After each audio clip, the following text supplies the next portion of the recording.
Hi. Hello. నమస్తే అందరికి. Welcome to my channel. ఇప్పుడు మనం చెప్పుకోబోతున్న స్టోరీ 'ఈ విల్ లవ్' ఎపిసోడ్ 45. కొడుకుని తేరిపారా చూసుకొని వాడి నుదుటిపై ముద్దు పెడతాడు సూర్య సంతోషంగా.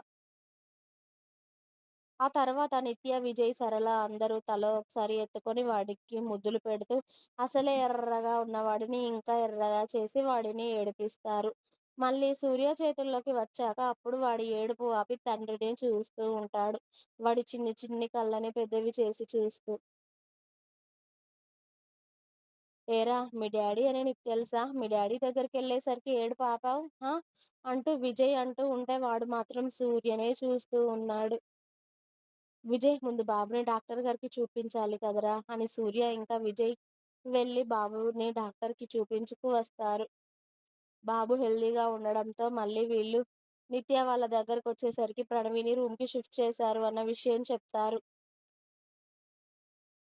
బాబుని జాగ్రత్తగా నిత్య చేతిలో పెట్టి "అదెలా ఉందో ఒకసారి చూడరా" అంటాడు సూర్య అతడు బయటే ఉండి. "అలాగే అన్నయ్య" అని బాబుని ప్రణవి దగ్గరికి తీసుకువెళ్ళేసరికి ప్రణవి చాలా మత్తుగా పడుకొని ఉంటుంది.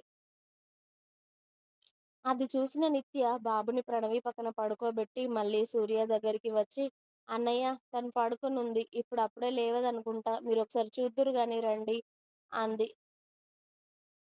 మళ్ళీ అది లేస్తే దాంతో పెద్ద తలనొప్పి. "అవసరమా నిత్య" అన్నాడు సూర్య భార్యని చూడాలి అని ప్రాణం కొట్టుకుంటున్నా కూడా. "ఆపరేషన్ కదా బాబు! ఓ గంట, 2 గంటల వరకు మత్తుగానే ఉంటారు అమ్మాయి గారు. ఏం కాదు మీరు చూసి రండి ఒకసారి" అని సరళ అనేసరికి సూర్య మెల్లిగా భార్య దగ్గరికి కదిలాడు. సూర్య వెళ్ళేసరికి ప్రణవి మంచిగా పడుకొని ఉంటే బాబు వాళ్ళ అమ్మ పక్కన వెచ్చగా నిద్రపోతూ కనిపించాడు.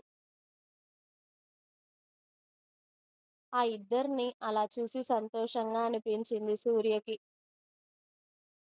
ప్రేమగా భార్యని, కొడుకుని ముద్దు పెట్టుకొని "ఇంకా ఎన్ని రోజులు మీకు దూరంగా నన్ను పెడతావో చూస్తానే. నువ్వు తలుచుకుంటే నన్ను జీవితాంతమైనా దూరం పెట్టగలవే. నాకు తెలుసు. అంత మొండిదానివి నువ్వు. నీ గురించి నాకు తప్ప ఇంకెవరికి తెలుసులే. ఇంకా ఎన్ని రోజులో మన మధ్య ఈ దూరమో. నా కొడుకుని నాకు ఎన్ని రోజులు దూరం చేస్తావో చూస్తాను. కానీ నువ్వు నన్ను వదిలేసినంత ఈజీగా నేను నిన్ను వదిలేయలేను కదా! అందుకే కదా నాకీ బాధ. నాకు నువ్వు, నా కొడుకు కావాలి. వాడి కోసమే నువ్వు చేసిన మోసాలన్నీ మర్చిపోయి, నిన్ను దగ్గరికి తీసుకోవాలి అనుకుంటే, నువ్వు అలా కూడా నా మాట వినవు. అసలు నన్నిలా టార్చర్ చేయడానికే పుట్టినట్టున్నావే నువ్వు రాక్షసి" అని ప్రణవిని, బాబుని కంటి నిండా 10 నిమిషాల పాటు చూసుకొని, వాళ్ళిద్దరిని అలా ఫోటో తీసుకొని, కొడుకుని ఫోటోలు సెపరేట్‌గా తీసుకొని, బయటికి వచ్చి చైర్‌లో కూర్చున్నాడు సూర్య.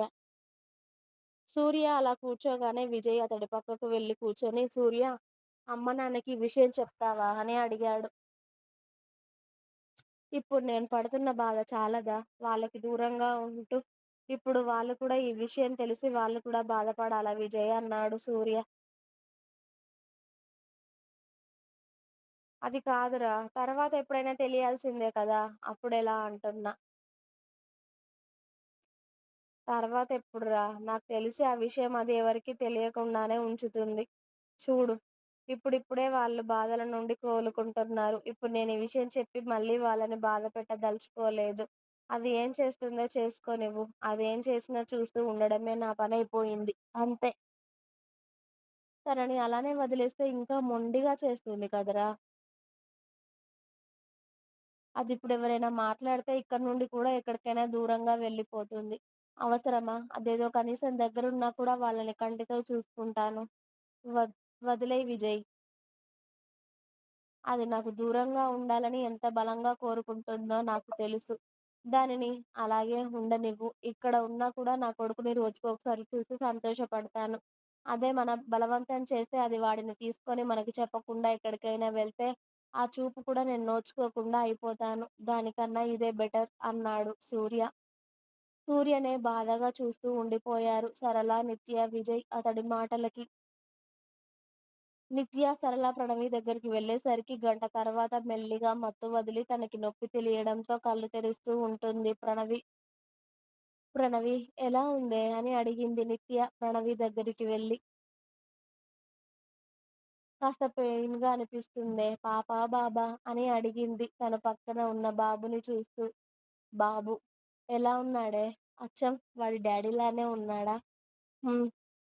ఒకసారి నేనెత్తుకుంటానే. ఒక్క నిమిషం నీకిప్పుడే లేవడం రాదు అని మెల్లిగా బెడ్‌ని కాస్త పైకి అని బాబుని ఎత్తుకొని ప్రణవి చేతుల్లో పెడుతుంది నిత్య. బాబుని చూసుకొని ప్రణవి మురిసిపోతూ అచ్చం సూర్యలాగానే ఉన్నాడు కదే! సూర్యకి చెప్పావా ఈ విషయం అని అడిగింది ప్రణవి. ఇంకా ఉంది. మీకు నా స్టోరీస్ నచ్చినట్టయితే ప్లీజ్ లైక్ చేయండి. అలాగే ఛానల్‌ని తప్పకుండా సబ్స్క్రైబ్ చేయండి.